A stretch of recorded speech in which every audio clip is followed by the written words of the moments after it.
বাংলাদেশের ক্রিকেট ইতিহাসে অন্যতম সেরা তারকা সাকিব আল হাসান আবারও ফিরছেন মাঠে। তবে এবার জাতীয় দলের হয়ে নয়, বরং বাংলাদেশের বিপক্ষেই খেলবেন তিনি।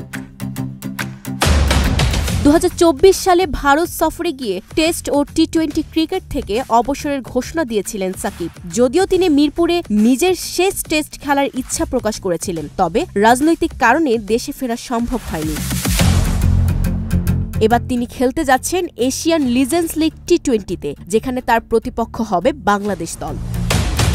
আগামী 10 মার্চ থেকে শুরু হতে যাওয়া এই টুর্নামেন্টে এশিয়ান স্টার্স দলের হয়ে মাঠ মাতাবেন সাকিব আল হাসান। তার সঙ্গে একই দলে থাকছেন বাংলাদেশেরই আরেক সাবেক cricketer Alok Kapali.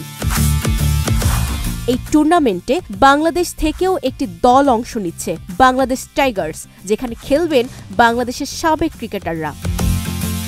12 March Asian stars ও বাংলাদেশ টাইগার্স মুখোমুখি হবে, আর সেই ম্যাচেই বাংলাদেশের বিপক্ষে খেলতে দেখা যাবে সাকিব ও অলোক কাপালিকে।